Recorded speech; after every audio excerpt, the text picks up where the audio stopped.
Greetings folks, Flying Doctor here, hope you're doing okay.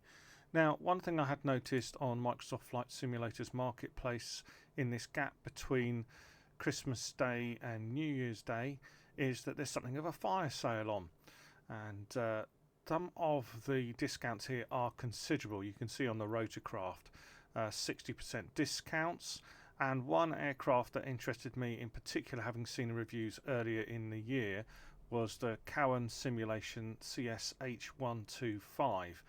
I spent around about £10 on this, 10 UK pounds, slightly more I think, and this has been a real surprise, and I'm recommending this in the event that you're interested in getting into helicopters but just want to dip your toe in the water rather than commit to something much more expensive. Seems to me this is a really good aircraft as a trainer. It's also known as a squirrel, really. It is quite sensitive, whereas some reviewers are sort of saying, oh, I'm not sure about this for folks that are new to helicopters. I found it to be really good. So yeah, let's geek into it.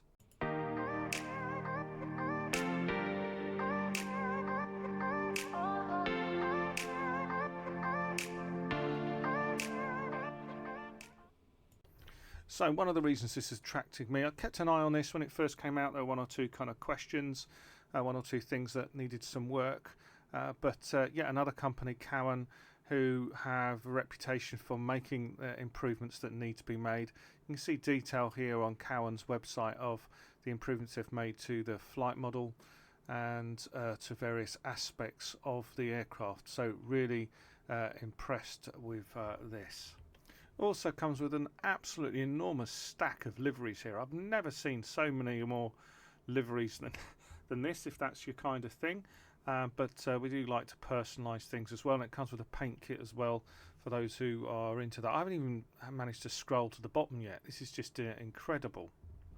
And here is one such livery, lovely United Kingdom flag. I'm situated myself here at London City Airport. It's a bit familiar for me, but the reason is that this is one of the most demanding airport locations. This airport produced by Orbix, and also I've situated it alongside London City Pack, and those two things combined are very, very heavy sceneries. It gives me an idea of how the aircraft will function under heavy load. So one of the things I've appreciated about the H125 is its simplicity, and you can see looking down here you do have a mix of analog and digital, but I absolutely love, I don't know what it is, I just love these big dials. And if you've seen me fly the H145 and the H160 from High Performance Group, you know that I really love that aircraft, and the readouts you get there are all digital, glass screened aircraft. This is just so refreshing, and I think really helpful if you're starting out, because you've got an immediate link between your height in feet per minute and your airspeed as well, and your altitude. It's all so clear in front of you, so you can see what's happening when you're putting those inputs in, and you can make those adjustments that you need to make. So just having a look around the aircraft, just looking above here, you've got engine start. I thought, oh, well, that's pretty obvious. Some aircraft I get into and obviously thinking, hang on, where do we go here? But we've got engine start there, and we've got our beautiful instruments here. And then here I noticed that I've got a battery, and I thought, oh, I wonder what happens if I switch that on. Well, I'll show you that in a minute. So if you switch the battery on, everything will start to come to life. So let's just do that. There we are. So there's our battery, and you can also see some other switches there. That's straightforward. Genie threw me, but that's the generator, anti-collision lights, horn. I don't think I'll have called it horn. I've called it beep, I've called it sound, I've called it alarm. Probably best to call it alarm, and avionics. If you switch the avionics on, then that will give power to these units. So you've got a Garmin 530 here. So yes, and on the left hand side we've got turn indicator, we've got stopwatch, we've got our alarm test here. I do love the look of these dials here. So looking at the flight instruments, let's just remind ourselves of what we've got here. We have airspeed, fairly obvious. We have an attitude indicator here. This will all come alive when we switch the electrics on. We have an altimeter here, and we adjust the barometric pressure, which is there, by turning this knob. We have radar altitude to the left, which is one that threw me in the H125 and the H160.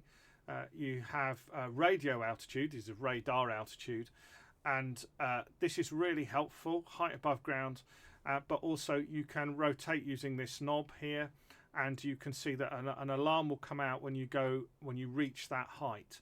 And then you've got vertical speed in feet per minute.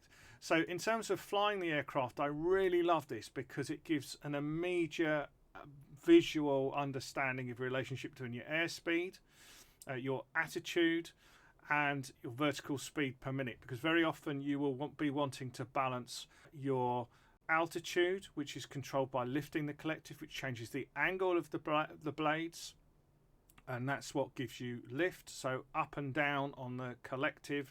But of course, in doing that, as you're traveling along, you can end up compromising airspeed, and the angle of the helicopter also impacts the airspeed. If you lift the nose, the airspeed will drop down. These all relate to each other in practice, and you just need to be in the helicopter flying to find out what responses you are going to get. The one that will totally bamboozle newbies is the HSI indicator, the horizontal situation indicator. You can see two of them. One, they look slightly different. One is here with the big arrow, and I'll just zoom in on us there. So there's one here known as an HSI, horizontal situation indicator, and one is down here. Okay, now what are these about? I'll try and just give a brief introduction, although in fairness this is something a little bit more advanced, and you don't need to worry about this if you're just wanting to jump in and get a feel for the aircraft, which is the primary kind of reason I think that you would get this. The first thing is these are a little bit out of date now. They rely on radio beacons around the country that you're flying in. You'll find that there are beacons, VORs, they're called beacons, and they emit a radio signal across a whole different range of radials. Okay, and you can fly from and or to a beacon, and you can make changes to this in order to gain a sense of, with one of them, not your distance from the beacon, but your position in relation to the beacon. Okay, so these move here when the situation, we've got electrics and the situation's alive, it will move, and you can't gain your position from just one readout from a HSI, but you can with two, because you've got your aircraft has an understanding of where it is in relation, the bearing in relation to two different radials, and they intersect, and that can give you an understanding of where you are. But as I say, we're just interested in just initially getting up into the air, but you can see the depth that you've got here, but you've also got some simplicity as well. So one obvious difference here as you look onto the instrument panel is this smaller readout at the top. It says NR, RPN, revolutions per minute. Yes, that's the rate at which the blades are moving. And two readings on this. You'll see that the RPM settles at a maximum when you switch the engine on and you give it time. It'll work up to a maximum. It's the angle of the blades that gives you change of height rather than revolutions per minute. The blades are sort of sat there and the angle's not changed. But there's a second readout here, N2, and N2 relates to the speed of the high-speed spool, which is, well, both the high-pressure compressor and the high-pressure turbine, so turbine engine. So it's giving you an internal measurement of what's happening within the engine, that in the main that you don't need to worry about. But just above here, the big figure that you'll see, and this is a digital readout, is the revolutions per minute. So when you start the helicopter, you just need to wait for this to settle.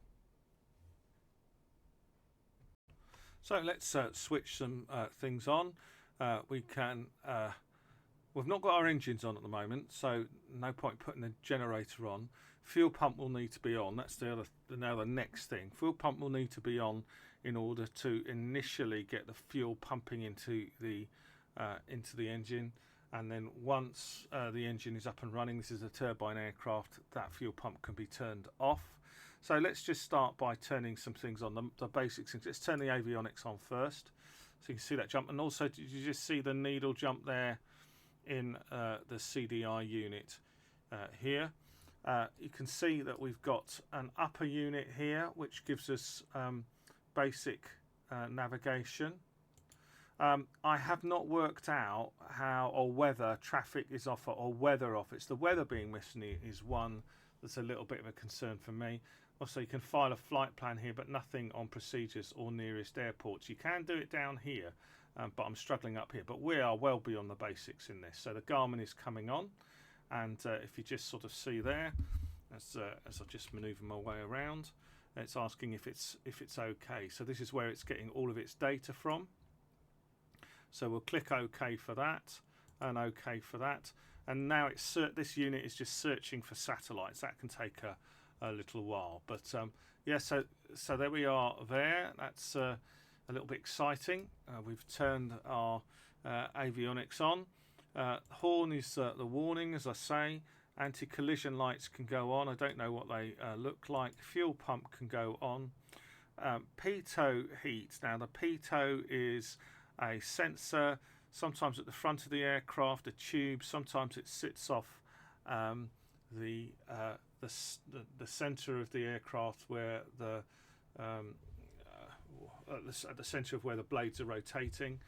But pitot heat prevents that from freezing over. There's various test functions down here. We can just have a quick test of this. So servo test there. If I press that, I get a warning there. There we go. All of the warning lights on and off there. We can test everything there. Fire test. Now I've switched the sound off on this, but the sound on these is amazing. You can take it from me. I know that some people watching don't always appreciate the sound. Was to go back as well, just to these CDI units. 2 CDIs. The reason you have 2 is that you can take a bearing to 2 different VORs, and you can therefore find out your position using charts. That's why there's 2. This one is attached to nav 1, I suspect. It says nav 1 there, and this one will be attached to nav 2 when they are loaded in here. I won't have the time to look at the GTN 530 in any depth here, because I'm just wanting to get us up into the air. So we've got what we got up here: engine pressure warning, gearbox pressure warning, and it makes me laugh this because there's a word in English that I could call that TWT grip. That's the one that will catch you out. It's just down here. If you look, you can move the aircraft. You can just click on there, and you can rotate left and right. This is on idle, and when you want to fly, you have to move it onto flight. We keep it on idle. And taxi light here, this little, you can see a set of lights just come up in the quarters there. There you are. That's for taxiing as well. And your landing light on and off here as well. So what we're going to do first is just start the thing up. And although I've shown you a lot of buttons, it's really effectively up here. You've got your engine start, which we haven't started yet. Down here you've got your battery, which has given us life to everything. You've got your fuel pump on. So once those 3 are going, let us just pull down on the engine start. There we are, and we should see things happening. And you can see right away here, there we go, we've got an increase in engine oil pressure. And I'll show you what manuals are available. It's the one thing I would sort of say is the manuals for this this is not a proper startup procedure. I'm just sort of showing you how possible it is to get up into the air nice and quickly, and how intuitive things are here. We've not gone through the proper procedure. There is a startup procedure checklist, a more in-depth one and a simple one. but we're just looking to get things moving. So N1 is 68.5%. I happen to know there's two things that we can do. Now we can switch on our generator, and you'll see that switch came off. Did you see the light come off there? So there's the warning, generator's not on light, and then the generator comes on. And then we've got a twist grip down here. Now if you are looking to fly the aircraft and you've obviously got the sound on, I may well give you just an inclination of the sound. Why not? Let's give you some sound. And it sounds really great, actually, to be honest. But if you notice, if I just twist this onto flight, you'll see things begin to come to life even more. Here we are.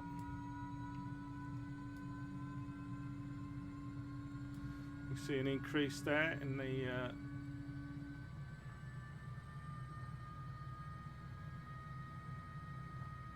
RPM, and now we are ready to take off. Now I have got examples of me flying. I will show that later. I'll add that in, and but for the moment I just want to show the ease of takeoff. So of course the collective here, which is linked to your throttle, and this is out of the box. I have to say I've not made any other changes here. This is straight out of the box. If I push my throttle forward, I will effectively be increasing my collective, so lifting the collective. That changes the angle of the blades, which gives us height. And then the cyclic, if I push down on the cyclic, it lowers the nose. That just gives me some forward momentum, but you have to be careful that you don't point the nose so low that you go down to the ground. So what you'll effectively learn here is that balancing act if you're starting out in helicopters. And as I say, I think this is a great helicopter to start out on. I'll just turn the old sound down a little bit. There we are. I know some folks really appreciate it if I keep the sounds down and they can just listen to my voice. Okay, so but it is important to have the sound there, because you're listening to the aircraft as well, which is telling you and giving you information about how things are moving first. So it's really simple. This is known as the Squirrel. It's also it's a very sensitive aircraft. One or two reviews sort of saying, I'm not quite sure that this is for newbies. Flight Simmer in particular, they do an excellent review on this. I think it's okay. It's just like, it's a sharp learning curve in just do not press hard, you know, on forward on the cyclic or whatever. You need very small inputs. And so if I'm just increasing the power now. I'm pulling up on the collective really, so we're just changing the angle of the blades rather than increasing the power per se. Look at that, you see those lovely dusts just coming off, and up we go into the air. Just tip the nose forward, and there we are. Now I'm applying a little bit of rudder here, and off we go. And the first thing that you can see, and all I want to sort of say here, I will look at British Sugar just to our left, is that this level of detail, being able to see things at this level of detail without stuttering for me, is really significant. And so I love the thing about helicopters is that you can explore your scenery to your heart's desire. Thames Barrier to the left there, and airport, or probably it's the main flight path into the runway. We've gone over the airport, but even if I fly over the airport here as an illustration, you'll just see how steady things are. Now all I can say with this is that you just sort of need to practice just listen to that change in sounds there. All I can say is that you just need to practice here. Very gentle inputs. So my collective is changing the angle of the blades and increasing the height of the aircraft, and my cyclic is giving me direction. If I drop the nose and increase the collective, I'll gain speed. If I pick up the nose, my speed will drop. You can just see it dropping there. But the other thing I want to show for sort of folks who are aware about this is why it's called the Squirrel. folks that are aware, and also I've not changed the weather, and the weather in the UK at the moment, the wind has been horrific, so it's probably even questionable whether I should be flying this thing. That's the one thing that obviously I can go to the Microsoft Flight Director panel at the top there and check the wind and look at the wind, but what I want you to see, folks, to see is just how smooth things are. So we'll just fly down and over Canary Wharf once again. So I'm just watching here about 90 knots. Again, increase the collective to increase my height. If you just look down to the bottom of my screen, you can see just how sensitive things are. Look at that vertical speed needle there, and how these are the smallest movements on the collective and how things are moving forward. And it doesn't feel like it. This does not feel like 90 knots, but we are doing 90 knots, and absolutely beautiful. So with all due respect to High Performance Group, their H160, which is a fabulous aircraft, I think I would say that this is naturally, it's going to be lighter and good for viewing your sceneries. I'm in 4K here. I am with, this is now the London City Landmarks pack from Orbix. Some things I'm seeing in much greater detail here. For example, the boats and the ships at this kind of speed that I'm seeing. Also the cranes here. And the sounds are great. I'm getting, for the first time ever, I'm not great at listening to sounds in the aircraft because I'm focused on the flying, but it does, of course, it does tell you what the aircraft is doing and perhaps where the stresses are. And we'll fly a familiar route over Canary Wharf here. Oh, there's a big stutter there, but on the whole that's great. So I'm now increasing my collective significantly to make sure I can get over this, and I'm really going to ramp it up here to go right over Citibank.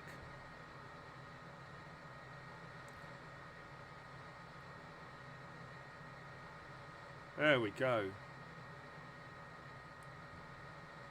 And well, I think the results speak for themselves.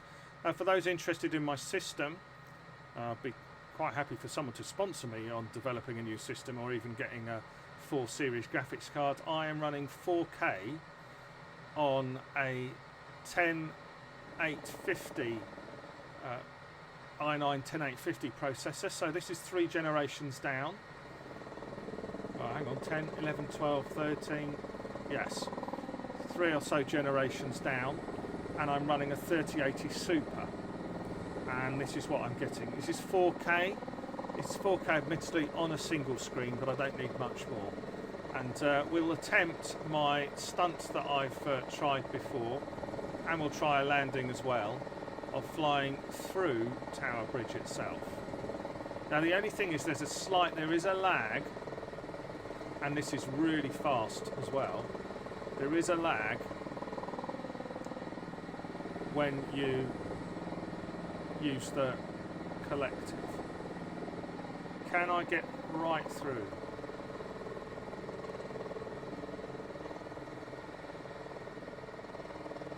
I do believe I can. I don't know what that was, that bump there. Maybe I'm wrong, but maybe then there's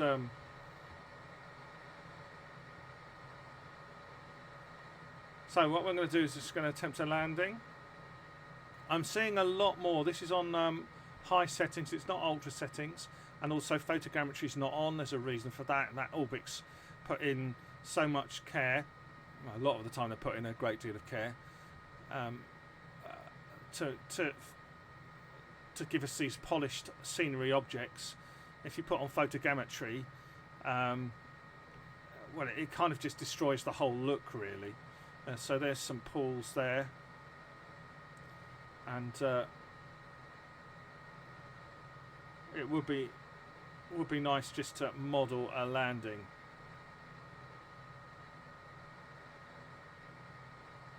Well, we've got a rainbow.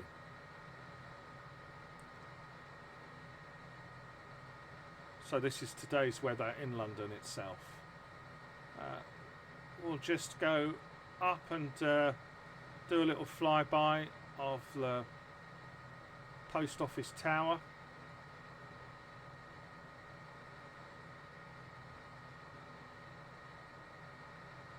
British Museum there, pretty sure.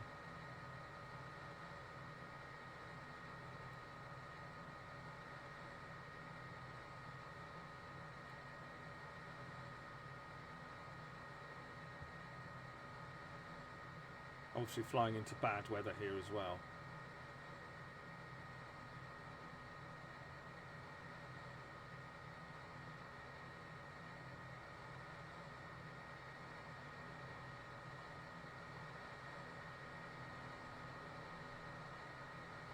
Okay, let's try landing the thing. So I am lifting the nose and lowering the collective slightly, just wanting to bleed off some speed first.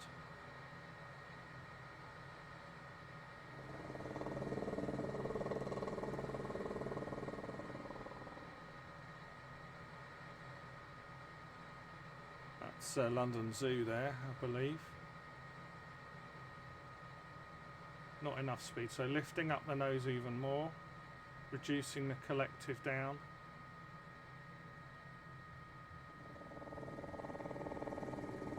This is very sensitive inputs here.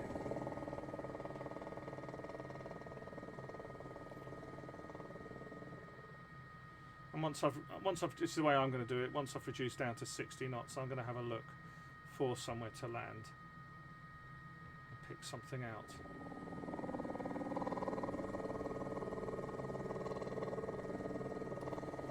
Looks like there's a all surface, or there's a pitch there. Just to the right, if you look above my dash, there is clearly some kind of running track field there.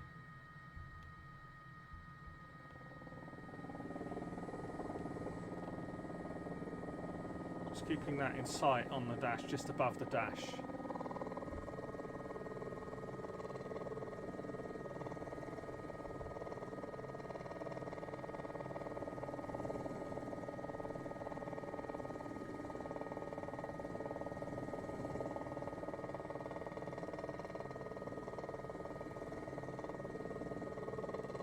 Concentrating here, by the way, that's my excuse.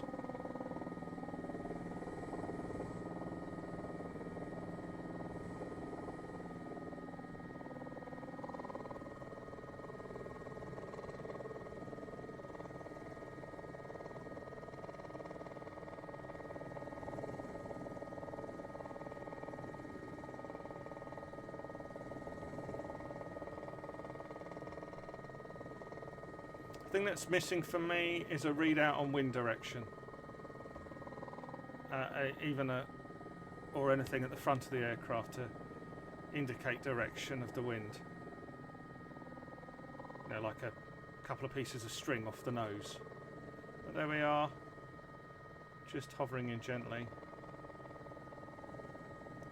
But you can see, great. This is great for just practicing in. This is fantastic, and I'd probably say I've had about an hour in this to just rehearse. There we go.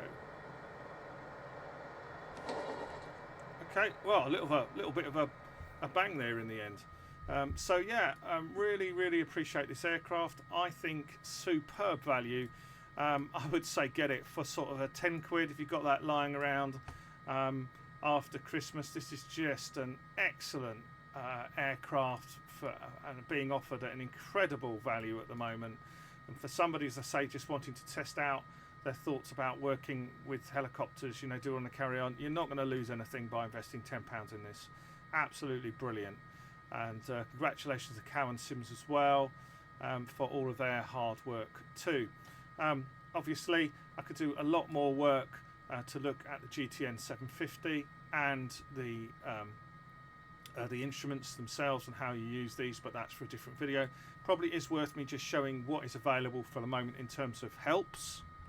But before I do that, I should confess that I forgot to turn off FSRealitic that I used here. But there are profiles for this aircraft, I was actually using an H125 profile then. Sorry about that, folks. So I'm not sure about the. Well, you can take my word for it that I have been really impressed with the sounds anyway. But that's probably why we were getting some higher quality sounds coming through as well. Oops. So firstly, in terms of checklists, Cowan Sim do provide a full checklist and a compact checklist, which will give you an introduction to the startup that's far more detailed than mine, and a good amount of what you need to know is obviously there, but the main thing is you won't find information on the instrumentation or how to handle the aircraft. It's very much taken that you'll be able to jump in and know what the collective does and what the cyclic does. But in terms of the checklists, a good thorough checklist is provided. If you are new to helicopters and wanting to learn a little bit more about the basics, I found an excellent kind of manual here produced by Transport Canada. This was for use in flight schools generally, so it doesn't relate to just one aircraft. This was produced in 2006. It's kind of available online. I'll put the link on there, and bear in mind, use this at your own discretion, but it is freely available, and it details the broad principles of helicopter flight as well, and you may well have been able to see early on it's got some information on instrumentation. Not all of them there. It's not got course deviation instrumentation, but it has got virtually everything else to guide you on your way. I also want to give a shout out to someone called John, who posted a blog called helicopterblog.com, and plenty of room for development on this. Just says posted by John, so not quite sure who John is, but a really helpful little blog article on flying a helicopter circuit and what you might want to achieve, what kind of limits you want to look up: upwind, crosswind, downwind and base leg. And it can be tempting in the helicopter just to fly up and, just to put it anywhere, but actually this discipline of flying circuits in a helicopter around an airfield really will give you much more confidence in terms of handling. Again, it is possible, if you search around, although it's quite hard, it's possible to find a flight manual, AS350B3. This is this aircraft. Again, it's the translation of an approved French flight manual, and it is approved for Canadian registered aircraft there. Again, you get a lot of the limits on this. You don't get tutorial from scratch on how to operate the cyclic and the collective, etc., which I don't think you'd expect it to have necessarily, but nonetheless this is really useful material. I'll post these links online. I found an excellent tutorial, and a big shout out to Upside Down Wash online. You can see I've subscribed there. H125 cockpit instruments. This is really good, really helpful. The layout's not quite the same as what you have here, but it's enough. Gave me all that information that I needed to know what buttons did. But I would say once again that this was a really intuitive aircraft to fly. As for the CDIs, the course deviation instrumentation, there's plenty of information available on this on the web itself, and I've just typed out VRR instruments OBS CDI, put all the triggers in there, and you can see that we've got a graphic here of what is immediately in front of us on the right hand side on the pilot side. And so yes, if you're wanting to find more about that you are able to. And finally, when it comes to the Garmin, the 530, well, Garmin are brilliant on producing all of their manuals online, and you can see all of this information here. Again, there's plenty of online videos to show you what you're able to do. But yes, you are able to set a course here, and we're not really looking at this in any depth, but you've got that mix of kind of the analog instrumentation all the way through to these digital guidance with navigation as well, and it's all there. The one thing that I would say is that, as I may well have mentioned this earlier, apologies if I have, but it would be great if we were able to get the weather on the Garmin unit here, and I can't seem to get that. I can get terrain that's lit up, I can get flight plan, I can get map up here, but I can't seem to get the weather.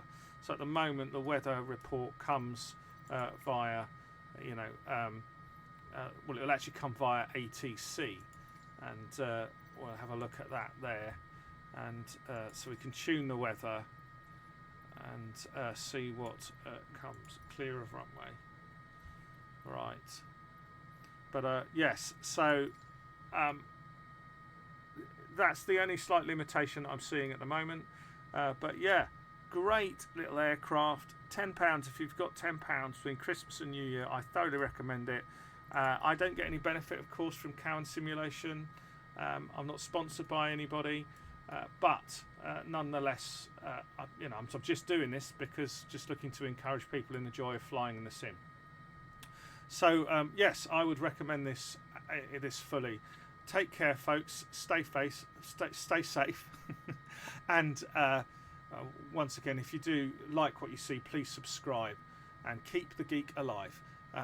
Have a great Christmas if you observe Christmas, and have a happy New Year when it comes.